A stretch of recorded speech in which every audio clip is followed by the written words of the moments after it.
are those of the people I worked with. And I have a lot of them. I mean, I had a lot of good memories.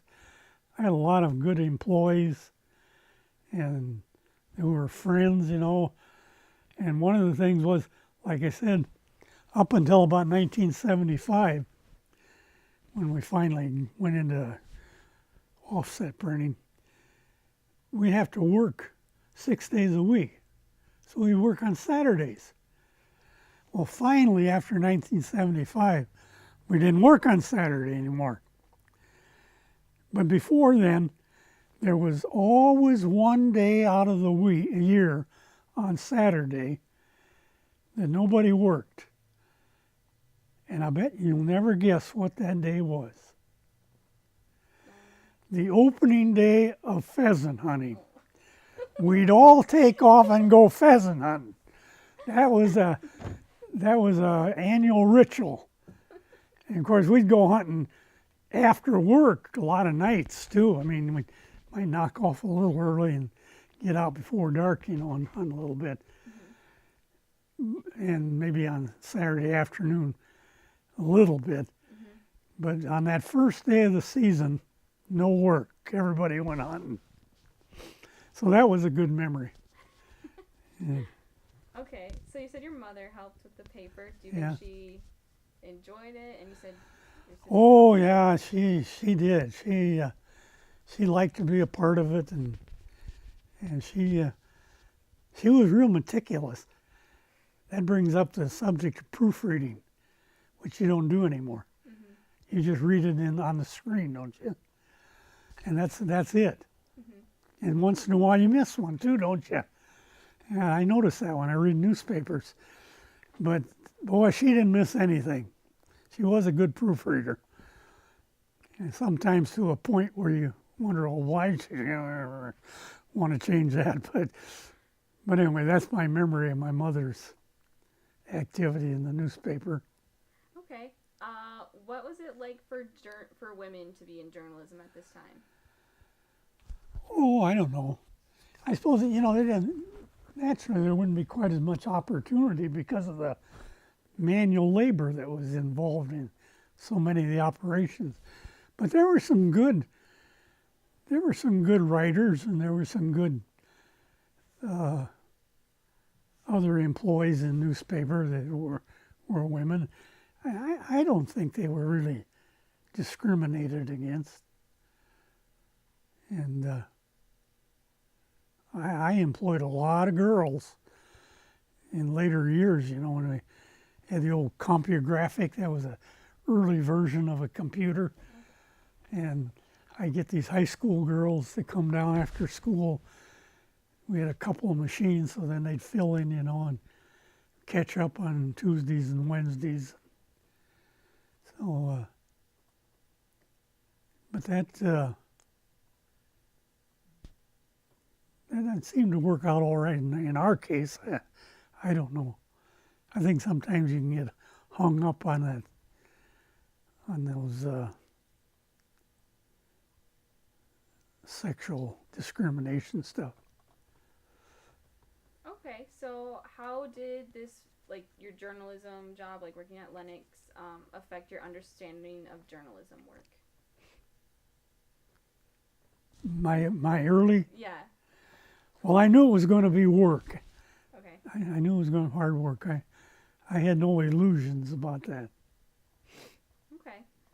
Do you remember any particular advice that you got from your father about the newspaper business? He gave me a lot of advice. I can't, trying to think just one profound statement. I can't really think of that, but I remember one piece of advice he gave me while we were working, because he smoked all the time. I did. I never smoked. And I think he was afraid I might start. And I always remember him telling me, only a damn fool would smoke. Which was good. Was good advice. I never took up the habit. Did he ever quit?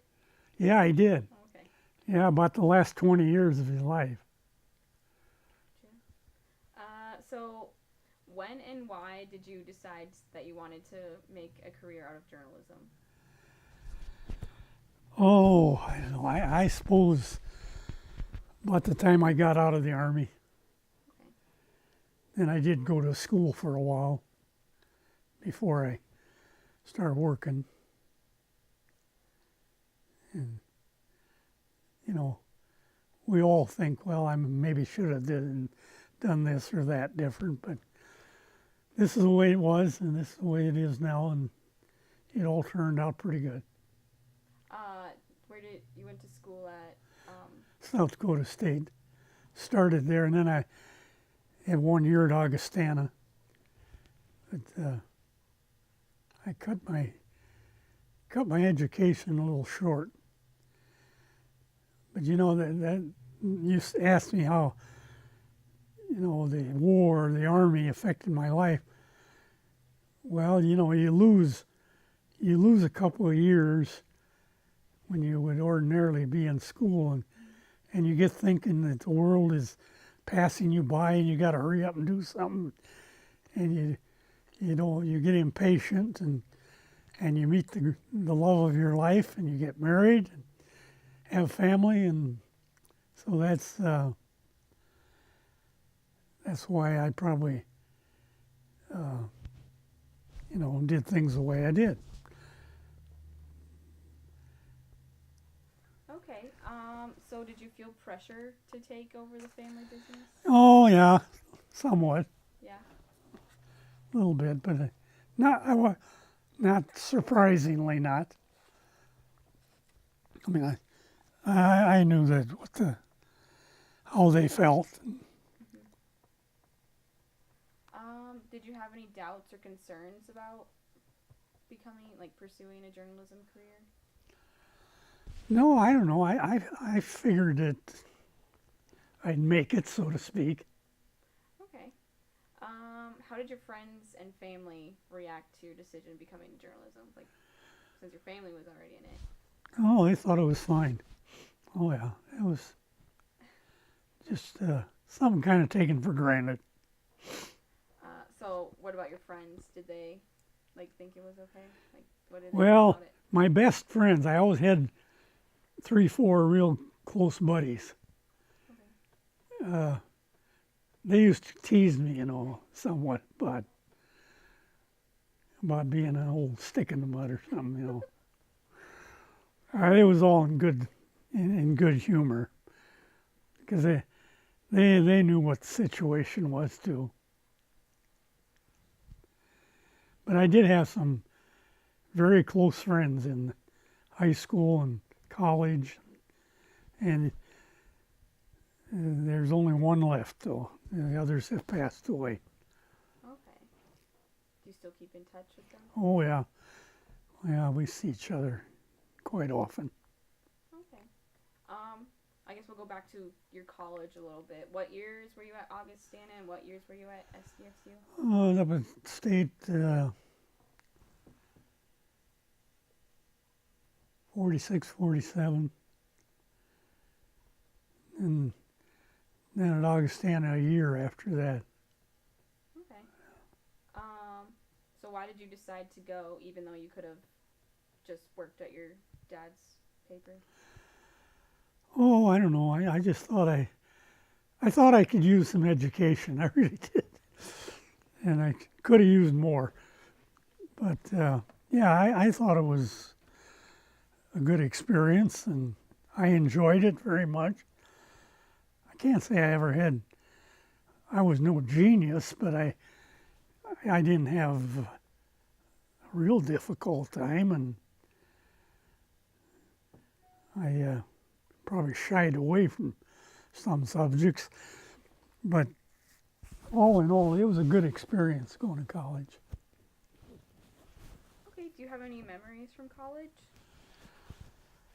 Oh yeah, I remember I worked part-time in the printing lab. They still call that the printing lab Yeah. up there. Mm-hmm. Yeah. So besides the full load, I get quite a few hours a week in there, so I get some spending money. Oh yeah. And the people that the teachers, I have some real good memories of them. There was Windsor Shaw and Oscar Abel and Woody Wency. And then there was a guy that taught linotype. What was his name? Clyde Miller. And I remember Clyde. I'll say no more. Anyway, it was a fun place to work, and I learned more on the job in there than I did in the actual classrooms. Okay. I think, because I put it to work and put it to use. And the editor of the they call it the Collegian yet? You know who the editor was at that time? Maybe you never knew the man. I don't know. But he'd come back from the army. He was finishing up his senior year, and he was editor of the school paper. And we'd always give him a bad time when he'd come in there, you know, and we were printing the paper for him. His name was Anson Yeager. Anson later became editor of the Argus Leader. Okay.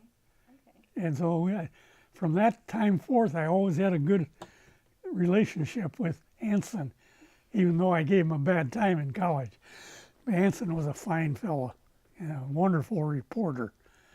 And so then I was really flattered when he and I were elected together to the South Dakota Newspaper Hall of Fame. What year was that? 1994, I think. Okay. So both you two were together? Yeah. Okay. So, like I say, I was flattered that happened. Do you want to take a break for a little bit? Get some... Yeah, Okay. little drink of water. Okay.